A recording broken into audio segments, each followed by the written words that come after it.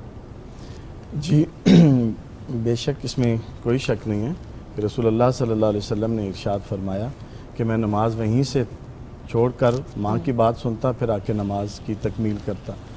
آپ دیکھیں کہ اس میں جس طرح پیر صاحب نے خوبصورت انداز میں قرآن پاک کا سارا وہ جو مقصود ہے اس احکام کا وہ بیان فرمایا ہے کہ اللہ رب العزت کی صفت ربوبیت کا مظہر جو ہیں یہ والدین ہیں، اللہ تعالیٰ کی صفات رحیمی و کریمی کا مظہر جو ہیں یہ والدین ہیں، کہ کس طرح شفقت سے یہ ہماری پرورش کرتے ہیں اور ہمیں پروان چڑھاتے ہیں۔ اللہ تعالیٰ نے اسی لیے قرآن مجید میں نہ صرف ہمیں بلکہ ہم سے پہلی سابقہ امتوں کو بھی یہ تعلیم دی اور حکم فرمایا وَإِذْ أَخَذْنَا مِيثَاقَ بَنِي إِسْرَائِيلَ لَا تَعْبُدُونَ إِلَّا اللَّهَ وَبِالْوَالِدَيْنِ إِحْسَانًا، کہ ہم نے بنی اسرائیل سے بھی یہ معاہدہ کیا تھا کہ جہاں اللہ کی ذات و صفات میں کسی کو شریک نہیں ٹھہرانا، وہاں اس کے فوراً بعد یہ حکم دیا کہ والدین کے ساتھ حسن و سلوک کرنا۔ جہاں آپ نے کہا کہ ماں کا رتبہ، جناب سیدنا ابو ہریرہ رضی اللہ تعالی عنہ آپ فرماتے ہیں کہ ایک شخص حضور علیہ السلام کے پاس آیا اور اس نے پوچھا اے اللہ کے نبی صلی اللہ علیہ وسلم من احق کو بحسن صحبتی، میرے سب سے زیادہ انٹینشن کا، میری توجہ کا حقدار کون ہے؟ اللہ کے نبی صلی اللہ علیہ وسلم نے فرمایا امّو کا۔ اس نے کہا ثم من، یا رسول اللہ اس کے بعد کون؟ حضور نے پھر فرمایا تمہاری ماں امّو کا۔ پھر تیسری مرتبہ اس نے پوچھا یا رسول اللہ ثم من، پھر اس کے بعد کہ یعنی میری توجہ کا، میری سب سے زیادہ انٹینشن کا حقدار کون ہے؟ تو تیسری مرتبہ بھی اللہ کے نبی صلی اللہ علیہ وسلم نے فرمایا امّو کا، تمہاری ماں۔ پھر چوتھی مرتبہ جب اس نے پوچھا ثم من، اللہ کے نبی صلی اللہ علیہ وسلم نے فرمایا ابو کا، تمہارا والد۔ تو جہاں والدین کے، جس طرح ماں کے قدموں تلے جنت کے بارے میں حضور نے فرمایا کہ ماں کی خدمت کرو تو تمہیں جنت ملے گی، وہاں یہ بھی ارشاد فرمایا من ارضى والدیہ فقد ارضى خالقہ ومن اسخط والدیہ فقد اسخط خالقہ، کہ جو اپنے والدین کی خدمت کر کے، اطاعت کر کے اللہ کو اور والدین کو راضی کر لیتا ہے وہ جنت کا حقدار ہو جاتا ہے، اور جو معصیت کرتا ہے، نافرمانی کرتا ہے، اکڑتا ہے، ان کی خدمت نہیں کرتا اور خود سمجھتا ہے کہ سوسائٹی میں جہاں جدید دور میں جو میری سمجھ بوجھ ہے، میرے والدین بوڑھے ہو چکے ہیں، انہیں کیا پتہ کہ آج جدید مسائل کیا ہیں، تو والدین سے اس طرح اختلاف کرتا ہے، وہ پھر تعلیم اور تربیت کی کمزوریوں اور ناقص حکمت عملی کی وجہ سے وہ پھر اللہ کی ناراضگی کا باعث بنتا ہے اور پھر اس کے لیے عذاب اور عطاب کا حکم ہے۔ یہاں پر ایک میں چھوٹی سی بات جناب فخر الدین رازی رحمۃ اللہ علیہ کی کروں گا۔ یہ سوسائٹی میں ہر آدمی، آپ نے بھی دیکھا ہوگا یہ کس طرح جناب فخر الدین رازی رحمۃ اللہ علیہ کی بات میں حقانیت ہے۔ وہ فرماتے ہیں کہ دو اشخاص کو آپ باغور ان کا مشاہدہ کریں، ان کی کریکٹر کا بھی اور ان کے ساتھ جو کچھ ہو رہا ہے اس کا بھی مشاہدہ کریں۔ ایک وہ کہ جو ماں باپ کا مطیع و فرما بردار ہے، اور ایک وہ جو ماں باپ کا نافرمان ہے۔ وہ کہتے ہیں کہ آپ مشاہدہ کر کے دیکھ لیں، جو ماں باپ کا مطیع و فرما بردار ہے اللہ ہمیشہ اسے عزت سے سرفراز نوازتا ہے اسے، بے شک، اور جو ماں باپ کا نافرمان ہے وہ دنیا میں ہمیشہ ذلیل ہوتا رہے گا، رسوا ہوتا رہے گا۔ بالکل ایسے، اور یہ بات بالکل ایسے ہی ہے کہ ماں باپ کے مطیع و فرما بردار، خدمت گزار، وہ کہیں نہ کہیں کسی مقام پہ پہنچ جاتے ہیں۔ بے شک، ماں باپ کی دعا لے جاتی ہے وہاں بے شک۔ حکیم الامت رحمۃ اللہ علیہ نے فرمایا نا کہ باپ کا علم نہ بیٹے کو اگر ازبر ہو، پھر پسر قابل میراث پدر کیوں کر ہو، کہ جس وقت والدین نے جس طرح اپنے ماں باپ کی خدمت کی ہے، قرآن بھی کہتا ہے کہ یسألونک ماذا ینفقون قل ما انفقتم من خیر فللوالدین، کہ جب آپ سے یہ پوچھتے ہیں کہ ہم نے مال کہاں خرچ کرنا ہے تو آپ انہیں کہیں کہ تمہارے اس اخراج کا، انفاق کا سب سے زیادہ حقدار تمہارے والدین ہیں۔ اور پھر حضور علیہ الصلوۃ والسلام کے پاس ایک شکایت آئی کہ اے اللہ کے رسول صلی اللہ علیہ وسلم، میرا یہ بیٹا ہے، اب جوان ہو چکا ہے، جب یہ چھوٹا تھا تو میرے مال میں تصرف کرتا تھا، میری چیزیں بغیر پوچھے یہ ضائع کرتا تھا، میں نے کبھی اس کو نہیں روکا۔ آج یہ جوان ہوا ہے، آج یہ بالغ ہوا ہے، تو میں اگر اس کی کسی چیز کو ہاتھ لگاتا ہوں تو یہ مجھے منع کرتا ہے، کہتا ہے یہ تو میری چیز ہے۔ تو اللہ کے نبی صلی اللہ علیہ وسلم نے فیصلہ کن گفتگو فرمائی۔ آپ نے فرمایا انت و مالک لابیک، فرمایا تو بھی اور تیرا مال بھی تیرے باپ کا ہے۔ جس طرح تیری ذات میں تیرے باپ کو تصرف کا حق ہے، اسی طرح تیرے مال میں بھی کامل تصرف کا حق ہے۔ ہم جو بھی کماتے ہیں ہمارے والدین ہم سے زیادہ اس کے مالک ہیں، بے شک، یہ ہماری سوسائٹی کو سمجھنا چاہیے کہ ہم والدین کے سامنے نہیں کھڑے ہو سکے کہ ابا جان وہ تو آپ نے بنایا، یہ ہم نے بنایا، یہ ہم نے نہیں بنایا۔ جس طرح ہمارے مالک ہیں وہ ہمارے مال کے بھی وہ مالک ہیں۔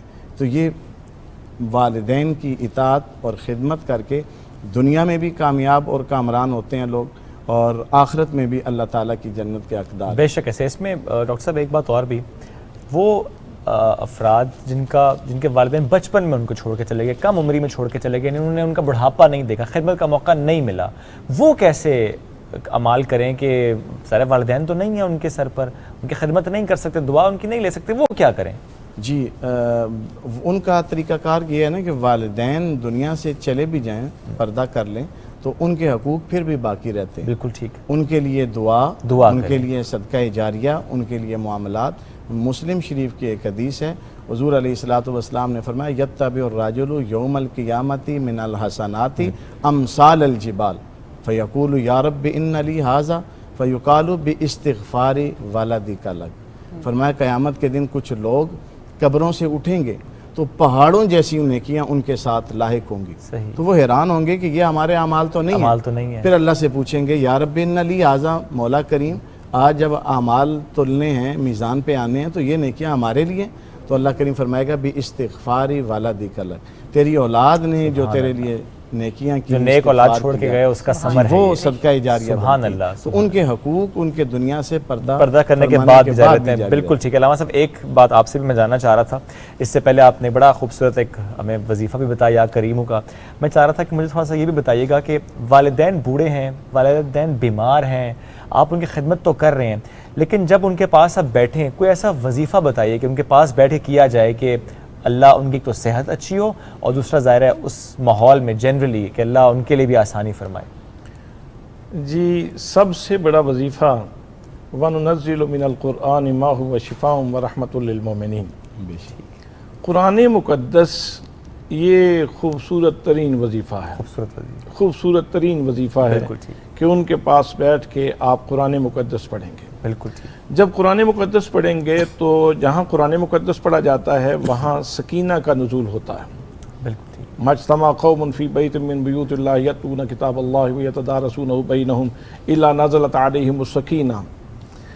جہاں قرآن مقدس پڑھا جاتا ہے تو سکینہ نازل ہوتا ہے اللہ کی طرف سے، اور شفا نازل ہوتی ہے، اللہ کی رحمت نازل ہوتی ہے، بے شک۔ تو یقیناً یہ فائدہ ان کو ضرور نصیب ہوگا۔ بالکل ٹھیک ہے۔ دوسرا وظیفہ یہ ہے کہ آپ ان کے پاس بیٹھ کے درود پاک کی محفل سے جائیں، درود پاک ان کے پاس بیٹھ کے پڑھیں گے تو اللہ کریم کا یہ بھی وعدہ ہے اللہ کے نبی کی زبان سے کہ جو بندہ ایک دفعہ